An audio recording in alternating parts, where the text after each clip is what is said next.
Have you ever wondered how one man's escape changed the course of history? Join us as we uncover the thrilling details of Napoleon's daring return from exile. Napoleon Bonaparte was born on August 15, 1769, in Ajaccio, Corsica. His family had Italian roots and he was part of a moderately affluent background which allowed him to pursue education and military training. Napoleon's father, Carlo Bonaparte, was a political figure who once fought for Corsican independence. The change of power from the Republic of Genoa to French control in 1769 would shape Napoleon's destiny in profound ways, fostering his ambition to climb the military and political ladder in France. In his youth, Napoleon showed leadership qualities, contrasting sharply with his reserved nature when faced with bullying at military school in France. He learned to plan and strategize, skills that would later serve him well on the battlefield as a military officer. At the age of 23, Bonaparte commanded a battalion of Corsican volunteers, marking the beginning of his military career during the French Revolution. His tactics and intelligence allowed him to rise through the ranks, ultimately securing him command of the Army of Italy. His remarkable victories, including key battles against the Austrians, established him as a national hero in France. Napoleon's military engagements, like the Siege of Toulon in 1793, showcased his brilliance, helping him gain a strong reputation and the favor of influential political leaders. With the establishment of the First Consulate in 1799, Napoleon began restructuring French government, paving the way for his eventual rise to power as emperor in 1804. The political climate during this time was volatile, filled with instability and uncertainty as France transitioned from revolution to empire. In his quest for authority, Napoleon introduced significant reforms, including the Napoleonic Code, which established uniform civil laws that would govern France and spread across Europe. This period of achievement, however, would be marred by the growing opposition and resentment towards his rule. With a vast empire encompassing parts of Europe and many newly founded satellite states, Napoleon's ambitions also came with great cost and sacrifice for his soldiers and the citizens of those territories. As his empire expanded, so did the discontent among conquered peoples, leading to increased military conflicts. Despite his triumphs, the intricate web of alliances and opposition would soon unravel. His relentless pursuit of expansion drew the ire of other European powers, prompting coalitions against him. The onset of disastrous campaigns, particularly the ill-fated invasion of Russia in 1812, would mark the beginning of the end for his reign, leaving him weakened and more vulnerable than ever. Eventually, in April 1814, after a series of defeats, Napoleon was forced to abdicate and was then exiled to the small island of Elba. Despite the magnitude of his previous power, he now found himself isolated and far removed from the political intrigues of mainland Europe. After his exile, Napoleon was placed on Elba, a small Mediterranean island where he had limited means, but still retained some degree of sovereignty. While on Elba, Napoleon was not idle. He contemplated his return and started to attract a loyal following among the other exiled soldiers of the empire. During this period, Napoleon's dissatisfaction with his confinement grew. Reports indicated that he felt immense sadness, particularly after the death of Josephine, his first wife, deepening his desire to return to power. Napoleon sensed unrest brewing in France, where the Bourbon Restoration under King Louis XVIII was unpopular among the people. The political situation in France was changing, as many of the changes instituted during the Revolution became deeply ingrained into society. People yearned for strong leadership, and amidst this, Napoleon saw his opportunity. On February 26, 1815, he made a daring decision. He would escape from Elba. Gathering approximately 1,000 loyal supporters, he managed to steal a brig named Inconstant and set sail for France. The escape showcased both his military cunning and his ability to inspire those who believed in him. As word spread about his return, enthusiasm grew, leading to more supporters joining his cause. As Napoleon approached the French coast, the excitement among his supporters escalated. Upon landing at Gulf Juan on March 1, 1815, he delivered an inspiring speech to his troops. Napoleon's charisma captivated them, leading his former soldiers to believe in his vision for France once again. His march toward Paris was not just a journey, but a remarkable return to the center stage of European power dynamics. Each town he passed greeted him warmly, demonstrating the widespread support he still had among the French populace. Many citizens began to rally behind him, viewing him as a symbol of strength reclaimed from the fragile Bourbon monarchy. Even former soldiers of the king's army began to turn away from their new allegiances, joining Napoleon instead. As he journeyed deeper into France, his momentum grew stronger. Not only were former soldiers now aligning themselves with him, but townspeople also expressed hope in their leader's return. By the time he reached Grenoble, Napoleon had amassed thousands following him in a short span of days, quite literally turning the tide of public sentiment back in his favor. The lead up to Napoleon's escape from Elba was marked by a series of significant events that contributed to his decision to reclaim power. After the catastrophic defeat in Russia campaign in 1812, Napoleon faced mounting pressures on multiple fronts. His elaborate military campaigns had drained resources and morale, leading to discontent among his troops and allies. Once the Sixth Coalition was formed against him, numerous European powers, including Britain, Prussia, Sweden, and Russia, united forces to counter Napoleon's influence. Knowing that the coalition had invaded France and captured Paris in 1814, his once strong hold on Europe had shattered. The Treaty of Fontainebleau in April 1814, which forced his abdication, resulted in his exile to the remote island of Elba, where he was given sovereignty but cut off from the world. While he was on Elba, King Louis XVIII took up the throne in France and attempted to restore the monarchy. But many citizens were displeased with his rule. The royalist government was seen as disconnected from the people, and dissatisfaction among the French public was growing. Napoleon monitored these developments closely, receiving reports of unrest from France, and he realized the growing dissatisfaction offered him a ripe opportunity to return. Amidst his reflections, Napoleon planned his escape meticulously. He had maintained connections with loyalists and other military officers who still believed in his vision for France. As the months passed, tensions in France escalated due to economic troubles and political instability under Louis XVIII. Many Frenchmen longed for the strong leadership and prosperity they had experienced under Napoleon's rule. In January 1815, news reached Elba that dissent was swelling against the Bourbon government. Seeing this as a crucial moment, Napoleon initiated his plans for escape. He secretly organized a fleet of ships and supporters to plot his return. His charisma and military prowess captivated those around him, rekindling the hope for a stronger France. The atmosphere on the island began to shift as rumors swirled about his potential escape. His followers believed he was destined to reclaim the French throne, igniting a shared passion for glory and ambition once again. This buildup of enthusiasm from both his supporters and the growing unrest among the French populace operated as powerfully motivating factors in his escape. On the night of February 26, 1815, Napoleon executed his daring plan to return to the mainland. He and about 1,000 loyal men boarded the brig Inconstant and set sail. The succeeding days would determine his fate and the potential reawakening of an empire that had reigned over much of Europe just years prior. His arrival in Gulf Juan would signal the first step in a dramatic return to power, setting in motion events that would shake France and Europe. As Napoleon sailed closer to the French mainland, anticipation and excitement gripped the hearts of all who had followed him on his journey. His landing was well planned and executed. Arriving at Gulf Juan on March 1, 1815, he stepped onto French soil for the first time since his exile. The moment was deeply emotional, not only for him, but also for the supporters who had awaited his return, hungry for the stability and strength he promised. Upon his arrival, he boldly raised his hat, greeted by the cheers of the soldiers that flocked to him. The atmosphere was electric, reminiscent of his earlier days leading campaigns through Europe. With his confidence radiating, he addressed the troops, crafting a powerful message that stirred the emotions of his followers. They remembered his past victories and how he led France to glory and prosperity. Napoleon quickly moved toward Grenoble, where he knew he could rally more support. Being on the course to the capital conjured memories of his previous triumphs.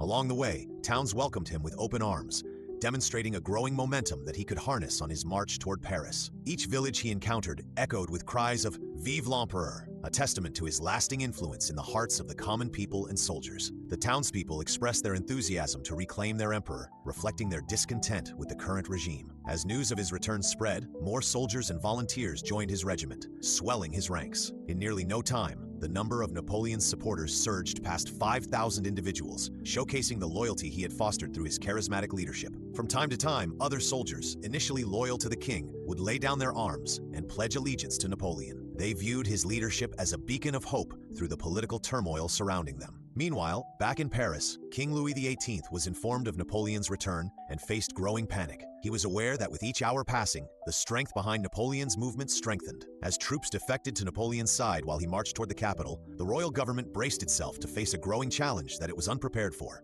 The March of Napoleon had now become a significant political movement, one aimed to change the fate of France once again. His return was not merely a revival of his power, but an opportunity to reignite national pride and unity. Each warrior who followed Napoleon carried the hope that they could recapture a nation's spirit, rekindling the fervor of revolution properties that had shaped their past. With Napoleon leading once more, they felt unstoppable, confident that their emperor would restore France to its former glory. Napoleon's arrival in France on March 1, 1815, set off a whirlwind of excitement and uncertainty. As he advanced towards Grenoble, his devoted followers rapidly increased in number, propelled by fervor and a desire for change. With every step he took, news of his return spread like wildfire across the nation. Villagers welcomed him, while former soldiers reminisced about his past glories, feeling the spark of hope reignite within them. As more people gathered to support him, the streets filled with shouts of "Vive l'Empereur," creating an almost electric atmosphere. Reaching Grenoble, Napoleon was met by a growing army of supporters eager to reclaim the stability and pride they had experienced during his reign. The sight of thousands rallying to him fortified his belief in destiny to lead France once again. Boldly, he declared the restoration of the empire, reaffirming his commitment to return France to its former glory. Realizing the threats posed by both the royalists and the coalition of European powers beginning to array against him, he was determined to move swiftly. Napoleon knew that timing was crucial, as he had to establish dominion before his enemies could gather strength. As he proceeded to march toward Paris, the royal government deeply feared the power Napoleon now wielded. King Louis XVIII, now out of touch with the sentiments of the people, struggled to maintain control. The royalists were torn between their loyalty to the monarchy and the burgeoning enthusiasm for their former emperor, now rising again. Napoleon's return had provoked a national debate about loyalty, a loyalty that was beginning to shift. Historical allegiances and enmities blurred. Ordinary citizens and soldiers regarded him as a liberator from the perceived weakness of the Bourbon regime. His supporters included not only men in military uniforms, but also civilians, families, and even revolutionaries who had once opposed him years ago. The royal court scrambled to devise a plan against this mounting tide of support for Napoleon. They were well aware that history was repeating itself, and the sense of urgency mirrored the chaotic atmosphere of the earlier revolutions. The sense of betrayal and lost promise among many soldiers drove them back toward Napoleon, as they recalled his past leadership and success on the battlefield. Napoleon's advance to Paris was swift, with burgeoning forces eager to reclaim their emperor. As he neared the capital, the gravity of the situation grew, presenting a show of power that few had anticipated. By the time he reached the outskirts of Paris, he had amassed an impressive army ready to take back control. As he stood before Paris, an entire city awaited his arrival, caught between the hope and fear of what his return could mean. His leaders behind him prepared to breach the city gates, certain that the game had just begun. His heart raced with the anticipation of reclaiming his throne, but uncertainty lingered in the air. A reconquest would not come without challenges, both in the form of the opposition he would soon face and the lingering loyalty to King Louis XVIII among some nobles. Napoleon was aware that the path ahead would be fraught with obstacles, but for now, he focused on the fervor and loyalty of those who had come to support him, believing that destiny had indeed brought him back to reclaim his legacy. As Napoleon made his final approach to Paris, tension built within the royal court. King Louis XVIII and his ministers quickly convened to respond to the situation, realizing that they were losing their grip on power. The soldiers loyal to the king debated whether to stand against Napoleon or to reconsider their allegiance. News of Napoleon's rapid advance had alarmed the court, prompting them to prepare defenses in case a confrontation ensued. However, they underestimated the widespread discontent among the populace and the military. Many soldiers had fought alongside Napoleon in previous campaigns, and they felt drawn back to him as his charisma and legacy resonated deeply. In Paris, while royalist guards held the gates and watched the approaching forces, some among them hesitated. Reports from across the city indicated that a significant segment of the population supported Napoleon's return. The divided sentiments created a precarious atmosphere that could tip in favor of either side. Arriving at the gates of the capital on March 20, 1815, Napoleon received a warm welcome from a significant number of citizens and former soldiers. Anticipation surged as cheers of "Vive l'Empereur" echoed, filling the streets of Paris. Many bystanders embraced the sight of their returning leader, confident that he would restore France to the path of progress and glory. Napoleon wisely chose to first approach the guards at the gates, knowing that their allegiance would be crucial for his control over the city. In a bold move, he rode in front of them and declared, "Here I am," prompting reactions of disbelief among the soldiers of the Royalist Guard. Victory stemmed from the very confidence that angered other allies of the king. At first, the guards were unsure and even fearful, yet when they recalled their own memories of glory during Napoleon's reign, many found themselves unable to act against him. With passionate speeches, Napoleon invoked their loyalty and past victories, turning many soldiers from Louis XVIII's side to his. Buoyed by the gathering crowds rallying behind him, Napoleon had successfully turned the tides of loyalty with sheer will. With his old army growing once again, he entered Paris amid wild cheers and jubilation. The streets were alive with enthusiasm as he reestablished not just his presence but his authority over the city. His return was a symbol of the hope for strength and unity that Parisians longed for. Meanwhile, the royal court's panic escalated. King Louis XVIII fled the city, realizing that resistance was futile. Awareness dawned on the royalists that his return was no fantasy. It was a reawakening of a leader who had captured the hearts of many. As days passed, France fell back into the fervor driven by Napoleon's ambition and determination to reclaim his empire. The challenges ahead were monumental, yet they were overshadowed by the promise of stability Napoleon now embodied. On the horizon loomed the inevitable conflict with the coalition of monarchies that sought to extinguish the flame of his ambition once and for all. The aftermath of Napoleon's return was momentous and chaotic, as the implications of his actions reached both France and Europe at large. His emergence sparked enthusiasm among many, yet it also invoked fear and trepidation within royal courts and rival nations. Upon reclaiming power on March 20, 1815, Napoleon quickly re-established his authority in Paris, greeted by supporters celebrating his triumphant return. Yet, his opponents recognized that he would need to rally a significant military force to defend his position. Within France, King Louis XVIII's exit led to a vacuum of leadership, turning public sentiments increasingly favorable toward Napoleon. Dissatisfaction with the Restoration government grew as people remembered the achievements of his past rule. The Bourbon monarchy appeared increasingly fragile against the background of Napoleon's authority. Napoleon knew that he had to swiftly counter the reactions forming in other European courts against his return. Upon learning of the coalition forces mobilizing against him, consisting of Britain, Prussia, Austria, and Russia, he understood the urgency to raise a powerful army. He called upon the French populace to join his newly formed campaign, leveraging nationalistic pride to dramatically increase recruitment efforts. Napoleon was strategic in his approach, numbering around 300,000 troops, but most were new recruits lacking the battle-hardened experience of his former Grande Armée. The call to arms fueled both hope and anxiety as citizens joined his cause, igniting a spirit akin to that seen during the Enlightenment-era revolutions. Across France, men volunteered to defend what they regarded as their sovereign right to leadership. With motivated energy, his return was celebrated within France. However, the underlying tensions were palpably building. The coalition powers united against him perceived this resurgence as a direct challenge to the newly established stability across Europe. Each hour brought increasing alarm as they prepared to confront Napoleon and his army. Napoleon had no desire to show weakness in the face of this coalition. He sent messengers to convey his intentions clearly. He sought to not only maintain his rule, but also restore peace and prosperity. Nevertheless, military strategies and alliances had shifted significantly since his prior reign, complicating the landscape of European politics. France was no longer the dominant position in Europe it once held, leading to heightened diplomatic tensions. The clock was ticking as preparations unfolded on both sides. The re-emergence of Napoleon promised to reignite a continental conflict that had seemingly settled. His confidence in leading the charge inspired many, but on the horizon, the coalition forces strategized their joint offensive. They would soon make plans to invade France and dismantle the Napoleon's influence once again. Tensions escalated further with secret meetings and fevered discussions held in the Congresses of Vienna and London, discussing preventative measures against a burgeoning yet unstable French Empire. The countdown to conflict was officially on, signaling the beginning of what historians would later label the 100 Days. Napoleon's desire for supremacy would pit him against a newly unified front of opposition, setting the stage for an inevitable clash at the famed Battle of Waterloo. As news of Napoleon's return spread across Europe, the reaction from the coalition powers was swift and determined. Britain, Russia, Prussia, and Austria recognized the significant threat posed by his resurgence and immediately convened. They resolved to form the Seventh Coalition, a united front aimed at preventing Napoleon from reclaiming dominance. Decision-makers in these countries were well aware of the devastation inflicted during previous conflicts, and they were adamant that a coalition should be formed quickly to avert the crisis.